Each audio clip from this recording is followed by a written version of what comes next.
This is the same violent political rhetoric that is leading people to up, whether it be the White House Correspondents' Dinner or President Trump and Butler. Really? We're doing the words are violence thing again? Hey guys, welcome back to the show, and we've got a solo episode today and a lot to tackle because frankly, everybody, and I guess this is just a day that ends in Y around here, but everybody has managed to annoy me from the left to the right and everyone in between because of this big spat that started just as a Twitter thing but has blown into kind of a national political story, actually, all involving senior White House official Stephen Miller, his wife Katie Miller, who is closely intertwined with the administration and also kind of a political commentator and a podcaster, and then, of course, the Democrats. Now, the background to the big feud that's happening, where people insulted the appearance of Stephen Miller and then were accused of violence, and it really got quite insane quite quickly. We're going to go through it all, but the background here is that it comes in the context of a pretty interesting Senate race down in Texas. So James Tallarico is a very controversial Democratic candidate, but he did win a primary against Jasmine Crockett, our favorite around these parts, our classy queen. Well, she didn't get that Senate seat. Or Senate nomination, rather. She was angling for. Tallarico got it instead, and he's got a pretty radical past, but he does present himself as somebody who can be compelling at times, I suppose. And then after the Republican primary was just settled, he's running against a scandal-plagued Republican named Ken Paxton. So actually, we'll look here with our channel partners at Kalshi. They actually think that people actually think James Tallarico has a chance of winning, a 41% chance of winning the Senate election in Texas, which is crazy. Ken Paxton's still at 59%. Guys, we're talking about Texas here, so that's a wild race to watch. I'll be watching on Kalshi, and their politics markets are growing fast and are really interesting. So as always, if you want to sign up, you can use code BRADP to trade $20 and get $20 free. But regardless, it's just telling that this is even a close race. And so naturally, it's kind of becoming a national story. I might do a panel on it as well, but it's becoming a huge deal, this one race. And so all the big commentators and officials and partisans from both sides are starting to comment on it. And that's where we get into our drama and saga that unfolded here. So Stephen Miller put out a tweet sharing the Democrats saying, "Fired up, ready to go. It's time to take back Texas." Then there's a picture of James Tallarico standing against a Texas flag background. Stephen Miller writes in a tweet, "The Democrats made history in Texas by nominating their first transgender Senate candidate." So I guess I don't really understand this quip from Stephen Miller. Obviously, James Tallarico is not transgender. He has said a lot of things about trans issues that are cringe and ridiculous and radical. He's stood 10 toes down on medically transitioning minors and was like unprompted in an interview to say, they were like, well, what do you, I forget the exact, I don't want to misquote him, but he brought up how much he loves trans kids in an unrelated interview question. It was very strange. So he's definitely an oddball, with kind of haunted by the peak 2020 woke era, very much so. And he's an example to me of how candidates are going to struggle to live down some of the digital receipts from that incredibly cringeworthy era of American politics. But he's not, in fact, transgender. A lot of the Republican criticisms are also starting to make it about, like, him being gay or something. And he's also, I mean, he could be gay. I don't know. He has a girlfriend that totally doesn't go to another school. I don't know. She seems kind of convenient, the details. But I just, at the end of the day, I don't care. I don't know why anyone cares. It's not a good line of attack to say he's transgender. Well, he's not. You could say he's, like, radically trying to trans kids or something. I mean, that would at least be true. I don't understand the point of this quip, but I didn't necessarily expect it, especially coming from a top White House official. It's like, really? But I didn't expect it to quite kick off the firestorm that it did, and we're going to get into it. First, do make sure to subscribe. Do hit the like button if you haven't yet. And if you're listening on audio podcast, take a second to rate and review the show. Regardless, now, here's where things really kicked off. The Democratic Party, from their official Democratic brand account on X, replied to Stephen Miller saying that James Tallarico is their first transgender candidate, and they replied, "Shut up, you ugly f***."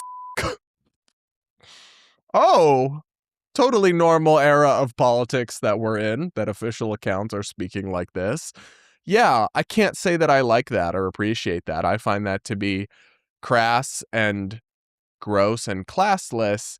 Now, they will say, and as we will go through later, that they're not necessarily wrong. Democrats and people who support this kind of aggressive messaging say that, well, Republicans have dragged us down into the mud, right? And they point to Donald Trump and Stephen Miller himself and the many comments they've made that are extremely vulgar and nasty and personal. And they say, well, we're fighting fire with fire. I'm not a huge believer in that, and call me naive, but I still prefer the idea of taking the high road. But anyway, that's why they replied like that.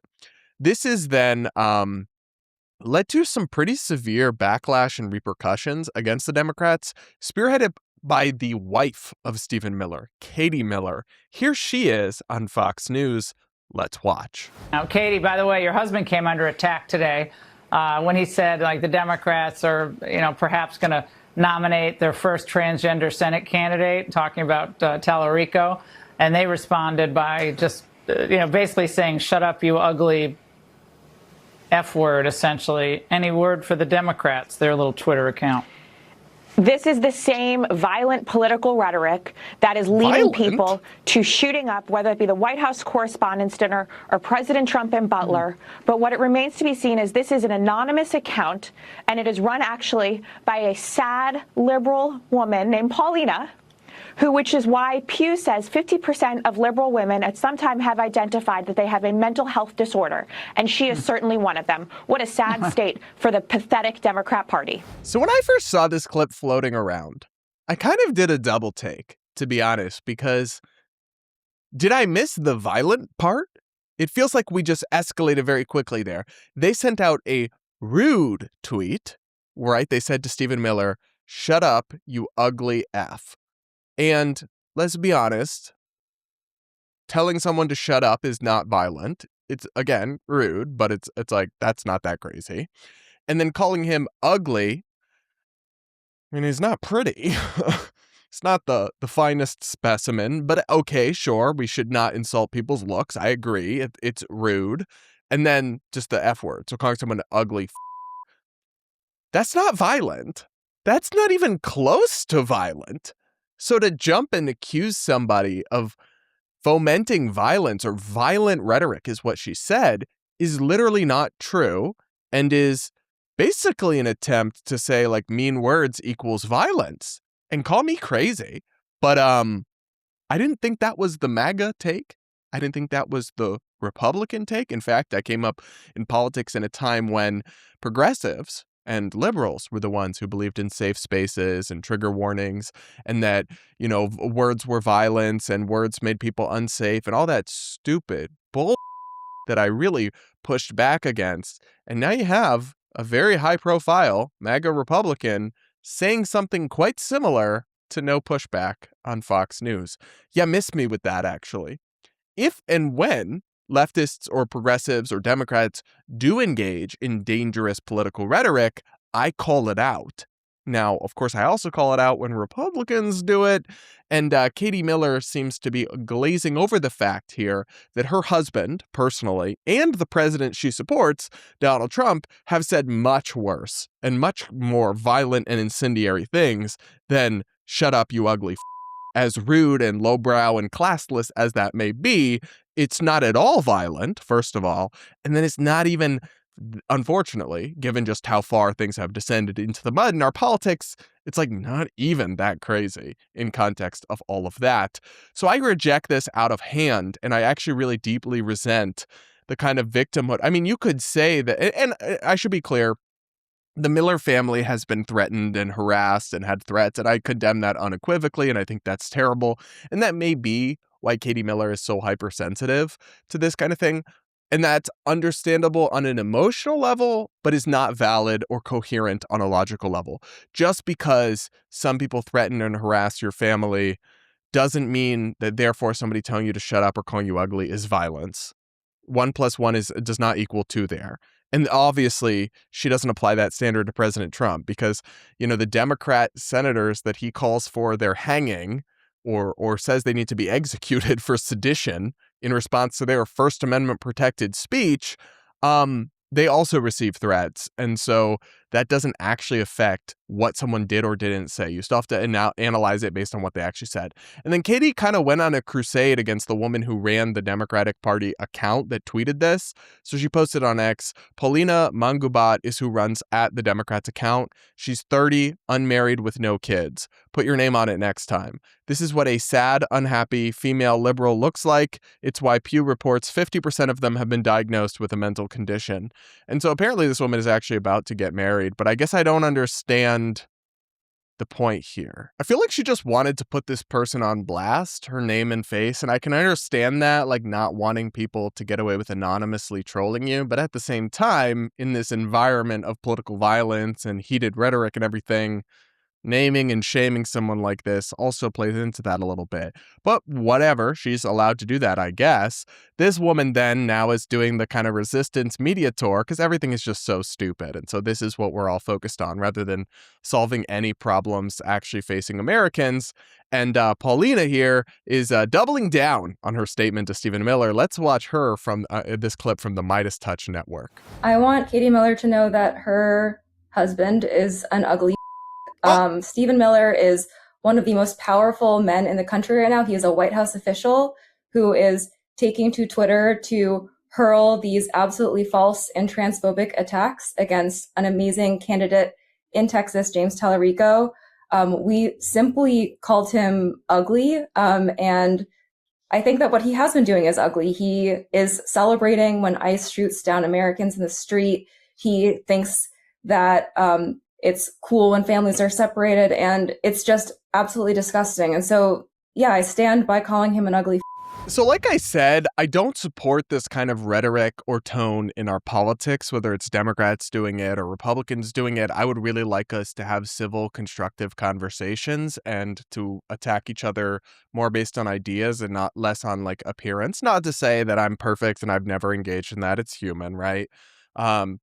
But I kind of agree that you can't be Stephen Miller and say, like, pull out the victim card with the tiny violin. Stephen Miller came out after, I think it was Renee Good, after she was killed and falsely branded her a domestic terrorist instantly. So just totally lied and smeared. Now, whether you ultimately think the ICE officer who killed her was justified or not, it's just a lie to call her. She was not a domestic terrorist. And yet he came out and said that as a top White House official, smearing a woman who just died and has never apologized for that and has said so many other things. I mean, he has labeled, and this is not an exaggeration, the entire Democratic Party a terrorist organization. So he can call people terrorists, and that's not, too far beyond the pale or inciting violence in any way when what do you think happens to terrorists, right? It's like, that's pretty incendiary rhetoric. But when someone calls him ugly and tells him to shut up or calls him the F word, I don't know, man. Maybe I'm just out of tears. I don't feel bad for the guy on that front. And I don't think they can claim, I don't really think that Republicans these days can claim a moral high ground on naughty words or mean insults after spending a decade supporting President Trump, who hurls them all the time at everyone he doesn't like. Just for context, I'm not like strawmanning him at all. Here is Stephen Miller on Fox News describing the Democratic Party as literally terrorists. Listen to this. Democrat Party does not fight for, care about, or represent American citizens. It is an entity devoted exclusively to the defense of hardened criminals, gangbangers, and illegal alien killers and terrorists. The Democrat Party is not a political party. It is a domestic extremist organization. Look at Chicago. They've shut down the police department. I mean, so Stephen Miller here can label all Democrats domestic terrorists and use the most incendiary language he wants, but we're supposed to feel bad for him if they call him ugly and call him I'm sorry, it just doesn't work like that. Like, I don't support what the Democrats are doing here, but I can't pretend that Stephen Miller or Katie Miller or any of these folks have any high ground here to preach from. And I have to point out the hypocrisy here. You have President Trump, the person they think is so amazing and support unwaveringly. I mean, he called Democrats radical left scum in his Christmas Eve message to the country. lovely stuff, right? I mean, he celebrated the death of Rob Reiner, who was brutally murdered just because he didn't, Rob Reiner bashed him and disagreed with him politically. He called for specific Democratic senators and lawmakers to be executed over their First Amendment protected speech, where they said that military members should disobey illegal orders, which is just a statement that's in their training. It's a true thing that they are supposed to do. Now it gets complicated, but they're allowed to say that, and you certainly can't execute them for saying it. Trump has repeatedly called the Democratic Party, quote, the greatest enemy America has, called them, quote, the party of hate, evil, and Satan. But yes, let me get my tiny violin out for Stephen and Katie Miller, because someone called him ugly and told them to shut up. I can't. I'm sorry. I want us to move back towards a more civil and decent time in American politics, but you can't speed run and direct. You can't be the conveyor on the train that's at barrel neck speed going in the other direction, and then when that energy is even a little bit matched, demand civility. It's like, it just rings hollow, completely and utterly so, to a really extreme level. Now, I will point out how funny it is that Democrats are like treating calling someone transgender as the worst insult in the world, but they also believe there's nothing wrong with being called transgender. So that doesn't make a ton of sense. But I do think it's still stupid to call. Do you see how all of this is so stupid and dumb and terrible? And all these people just want to fight and insult each other rather than do actual work or have substantive debates. That's why, and we'll close with this. I want to play you a clip from Kmele Foster, who is an independent-minded political commentator and host of the Fifth Column podcast, which I like a lot. Anyway, he was on CNN Newsnight, and he spoke about this really eloquently. I want to roll his clip, and I think you guys will appreciate what he has to say. She's called liberalism a disease. She's used the R word to refer to Governor Gavin Newsom, and that's just a few of the many insults. Kmele Foster is with us at the table.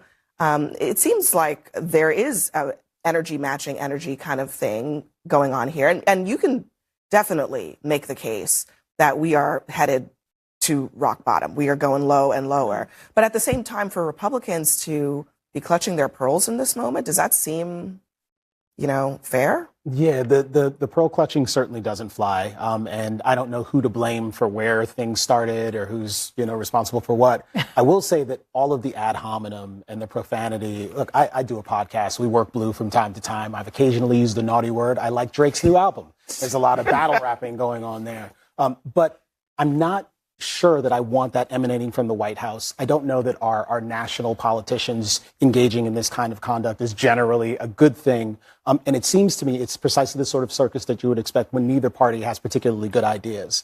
Like having this idiotic argument, calling the candidate transsexual, insulting one another with the F word and the S word. Like this seems like a scene where someone is kind of getting into an altercation on the street and the highway, like road rage.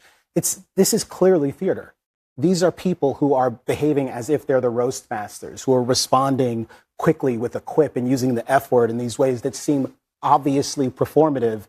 I don't know that anyone should be impressed with any of this. And yes, rising above it, talking about policy and talking about ideas in response to people who are insisting on engaging in theater. I think that is a better way to go. And quite frankly, I think the Democrats have lost the plot by engaging in this nonsense along with the White House. This is not the... I don't know about like gladiatorial combat. Amen to all of that. I completely agree. These people really do not have actual substantive solutions or ideas. They like to simultaneously play the victim, but also instigate and create other situations that are exactly what they're complaining about being the victim, because they would prefer that the discourse be consumed by this kind of drama slop than have to, particularly in the case of Stephen Miller, in this case, than to have to actually defend some of the things he's said and done and the administration is doing that are incredibly unpopular. Well, what better way to distract from that than to claim that people are threatening your physical safety because they called you an ugly even though, if we're being honest, not exactly Ken over here. But regardless, same with the Democrats. They love this drama. Their officials love going on TV and doubling down on how much they hate Stephen Miller. They would much rather talk about that than actually have to defend James Tallarico's legislative record during his time as a Texas state lawmaker, because that's crazy as well. It's all just such a joke, and it's such an unfortunate microcosm of everything that's wrong with American politics. Oh, and words are still not violence, people. Other than that, everything is going amazing, and we're all just doing wonderful. That's my take on it all, but you guys will have to let me know what you think in the comments below. Do make sure you're subscribed. If you aren't yet, hit the like button before you go. Do become a channel member to support my work if you can on YouTube. It's the best way to support me. And regardless, guys, thank you so much for being here, and that'll be it for this episode of the podcast. We'll be back with more real soon.